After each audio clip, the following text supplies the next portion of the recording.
নজর রাখছে এই মুহূর্তে যে খবরের দিকে, উধাও বিএলও হাতে মাত্র আর কটা দিন, ঠিক তারপরেই এসআইআর এর প্রক্রিয়ার কাজ সম্পূর্ণ হবে। তবে এরই মাঝে উঠেছে কিন্তু একেবারে বিস্ফোরক অভিযোগ। কি সেই অভিযোগ? ইংরেজবাজার পুরসভার 11 নম্বর ওয়ার্ড গঙ্গবাগ এলাকার 65 বছরের বাসিন্দা আরতি মণ্ডল ও তার পরিবারের সদস্যরা অভিযোগ করেছে এখনো পর্যন্ত এসআইআর ফর্ম জমা দিতে পারেননি তারা এবং তারা সহ এলাকার বহু মানুষ। কারণ এলাকার বিএলওর দেখা পাওয়া যাচ্ছে না, বাড়িতেও আসছেন না বিএলও, ফোনে যোগাযোগও করা যাচ্ছে না। আর ইতিমধ্যেই দুশ্চিন্তার মধ্যে রয়েছে এই পরিবারটি। শুধু তাই নয়, 65 বছরের বৃদ্ধা আরতি মণ্ডলের অভিযোগ, ফর্ম জমা দেওয়ার বিষয়ে তাকে বলা হয় ওয়ার্ডের তৃণমূল কার্যালয়ে, কিন্তু আরতি মণ্ডল তৃণমূলের ওয়ার্ডের কার্যালয়ে ফর্ম দেবেন না বলে পরিষ্কার জানিয়েছেন।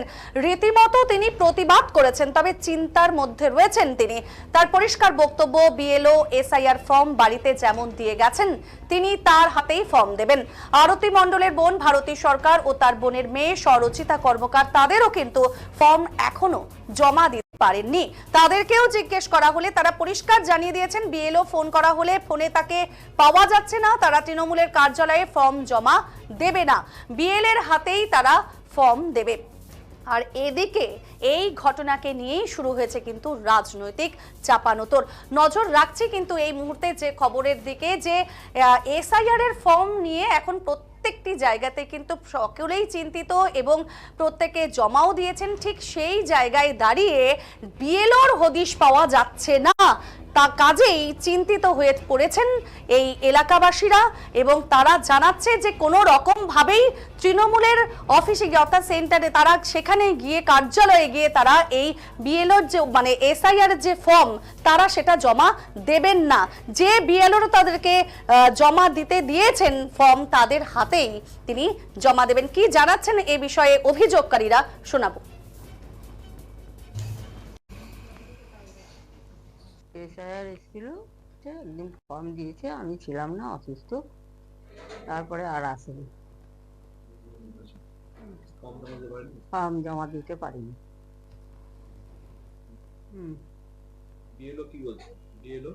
বিএলও তো ফোন করছি, অনেকবার ফোন করেছি, কোনো উত্তর দেয়নি, ফোন ধরেইনি।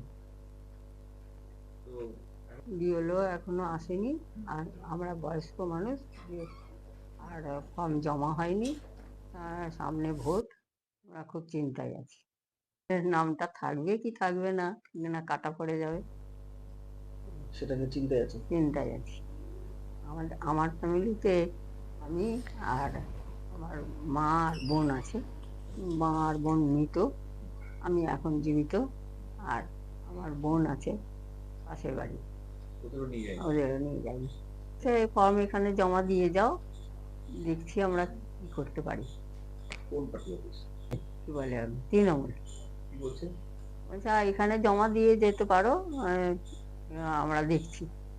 না দেবো, বিএলওর কাছ থেকে নিয়েছি, বিএলও কথা দিয়েছিল যে আমরাই ফর্ম নিয়ে যাব, তো নিয়ে যাইনি।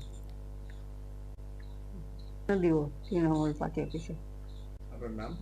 আরতি মণ্ডল। বাড়ি? কেন করেননি? আসেনি তাই জন্য। আর কি বলবো, আমি কাজের মধ্যে থাকি। কে আসেনি? নিতে আসেনি, অনেকেরই আসেনি, আরো কতজন আছে বাকি। বিএলও কি অসুস্থ জানেন? হ্যাঁ, এটাই শুনেছি, অসুস্থ বললো, আমি তো জানি না, যাচাই করিনি, লোকের মুখে শোনা। অসুস্থ? পার্টি অফিসে তো গেলে জমা নিচ্ছেই, ওরা তো বলছে এখানে দিয়ে যাও। না। আপনারা কি পার্টি অফিসে দিয়েছেন? না, যাইনি। ওরা এসে জমা নেবে, যে দিয়েছে সেই ফর্ম নেবে জমা।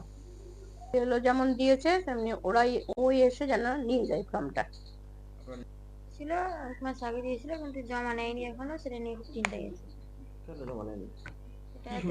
বলতে বিয়ের অনেক খুব অসুস্থ, এটাই জানতে পেরেছি। এখনো জমা নেয়নি? না। হ্যাঁ হ্যাঁ, চিন্তায় আছি, কিছুদিনের পর তো সময় শেষ হয়ে যাবে, আমরা একটু চিন্তায় আছি। এটা নিয়ে ফোন করছি কিন্তু ফোনে পাচ্ছি না, উত্তর দিচ্ছে না। কাউন্সিলর অফিসে জমা নিচ্ছে, পার্টি অফিসে ওখানে জমা নিচ্ছে, কিন্তু তাই না পরবর্তীকালে যদি কোনো ঝামেলা হয় সেটা নিয়ে চিন্তায় আছি, যদি জমা দিয়ে ওখানে যদি কোনো ঝামেলা হয় এই জন্য দিচ্ছি না। অফিসে দিব না, আমরা চাই বিউরোকেই দিব। তোমার নাম? আমার নাম সুরজিতা কর্মকার, বাড়ি এখানে গঙ্গাবাগে বাবার বাড়ি।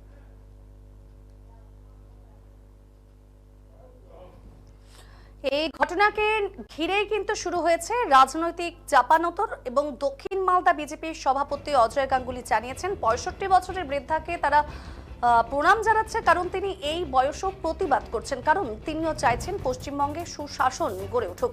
পশ্চিমবঙ্গের মানুষের প্রতিবাদ করার মেরুদণ্ড ভেঙে গেছে। আজকে সেই বৃদ্ধা তার দিক থেকে ঠিক রয়েছে, সে তৃণমূল কার্যালয়ে ফর্ম দিচ্ছে না, সে বিএলওর হাতেই ফর্ম দেবে। ভারতীয় জনতা পার্টি এই সমস্ত প্রতিবাদীদের পাশে থাকবে।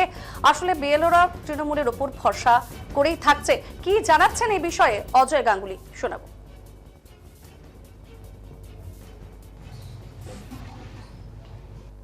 বয়স্ক ভদ্রমহিলাকে করজোড়ে প্রণাম জানাই, কারণ এই বয়সেও তিনি যে প্রতিবাদ করছেন এবং ভারতবর্ষের সুশাসনের সঙ্গে সঙ্গে পশ্চিমবঙ্গে যে একটা সুশাসন গড়ে উঠবে, এইটা যে এরা বাড়িতে বসেও এই বয়সে চিন্তা করছেন, সেই জন্য তাদেরকে করজোড়ে প্রণাম জানাই এবং নমস্কার জানাই ভারতীয় জনতা পার্টির জেলা সভাপতি হিসেবে।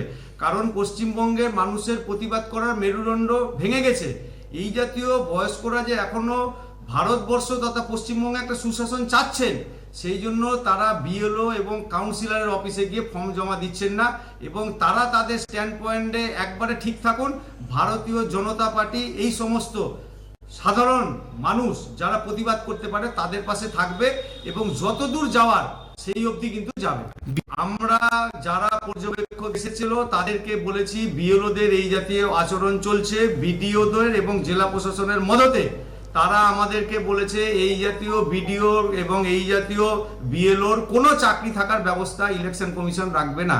সেই জন্য তারা যেটা শোনেনি কিংবা তৃণমূলের ওপর ভরসা করে আছে, আমাদের বাড়ির লোকই কিন্তু বিএলও হয়েছে, তাদেরকে আমরা সতর্ক করে দিচ্ছি, চাকরি যখন যাবে তখন কিন্তু কোনো তৃণমূলের কাউন্সিলর নেতা আপনাদের পাশে থাকবে না। তাই আপনারা এখনো সমঝে যান, মানুষের পাশে গিয়ে ফর্ম নিয়ে আসুন, বিশেষ করে বয়স্কদের, তারা যেন বঞ্চিত না হয়, না হলে কিন্তু আমরা এর শেষ অবধি দেখে ছাড়বো। এ বিষয়ে ইংরেজবাজার পুরসভার 11 নম্বর ওয়ার্ডের তৃণমূল কাউন্সিলর সঞ্জয় দে জানিয়েছেন, কোন রকম তৃণমূলের পার্টি অফিস বা কার্যালয়ে ফর্ম জমা নেওয়া হচ্ছে না। তারা জনগণের পাশে থাকছে, ফর্ম যারা ফিল আপ করতে পারছে না তাদেরকে তারা সহযোগিতা করছে। এই অভিযোগটি সম্পূর্ণ ভিত্তিহীন। তবে এটা ঠিক, প্রথম অনেকেই ফর্ম জমা দিতে পারেনি, কারণ সেই বুথের যে বিএলও দেবাশিস দাস অসুস্থ থাকায় অনেকদিন ধরে আসছে না, মোবাইলেও যোগাযোগ করা যাচ্ছে না। তারা এসডিও সাহেবকে জানিয়েছেন নতুন করে বিএলও নিযুক্ত করা হয়েছে, অবশ্যই সেই পরিবারটির সাথে দেখাও করবে জানিয়েছেন সঞ্জয় দে। দেখা পাওয়া যাচ্ছে না, বিএলওর মোবাইলের রেসপন্স নাই, অনেকেই ফর্ম দিতে পারছে না। আমরা কয়েকটা পরিবারের সঙ্গে দেখাও করেছি গঙ্গাবাগের লরিমোহন স্কুল এখানে, এবং সমস্ত হচ্ছে কয়েকজন যে বৃদ্ধ, তারা ফর্ম এখনো জমা দিতে পারেনি। কি বলবেন, এটা কতটা সত্য? হ্যাঁ, এটা ঠিকই বলেছেন। প্রথম সেই দেবাশিস দাস বিএলও, উনি সাইকো পেশেন্ট, ওনাকে এখানে আমার 183-তে দেওয়া হয়েছিল। তো প্রথম কয়েকদিন কাজ করার পর উনি অসুস্থ হয়ে পড়েন, তারপরে আর আসেননি। তো ওনার সুইচ অফ ছিল, এটা ঠিকই কথা। তারপর আমরা এসডিও সাহেবকে জানানো হয়েছে, এসডিও সাহেব আবার আমাদেরকে একটা নতুন মহিলাকে জয়েন করিয়েছে। এখনো বেশ কিছু বাড়িতে মানে যেমন 65 বছরের বৃদ্ধ আছে, বৃদ্ধা আছে, তাদের ফর্ম এখনো হয়নি এবং তারা বলছে যে নাকি বিজেপি রং বেড়া করছে, বলছে Trinamool councillor Trinamool party office করেছে, পার্টি অফিস থেকে জমা দিতে হবে। কেন জমা দিতে হবে? এটা সম্পূর্ণ মিথ্যে কথা। আমরা আসলে জনগণের পাশে থাকি, ওই জন্যই আমরা বলেছি যারা ফর্ম ফিল আপ করতে পারবে না তাদের আমরা ফর্মটা ফিল আপ করে দিচ্ছি, এবং যাকে আবার নতুন করে জয়েন করিয়েছেন তাকেই আমরা ফর্মটা জমা দিতে বলছি। যারা দিতে পারছে না তাদের জন্য যারা জমা দিতে পারছে না বলে দিচ্ছে, তো ওনারা বিএলও তো আসছেন, এনে জমা নিচ্ছেন, আর নতুন বিএলও যিনি জয়েন করেছেন তিনি গিয়ে জমা নিচ্ছেন ফর্ম।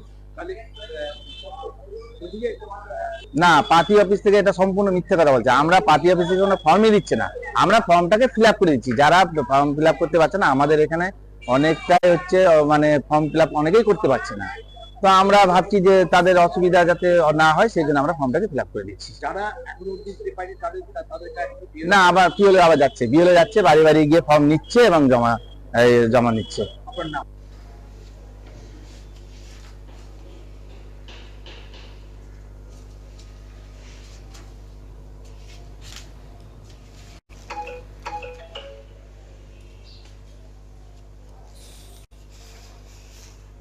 দেখুন আপনি ফর্মটা একটু ওদিকে তাকিয়ে দেখুন।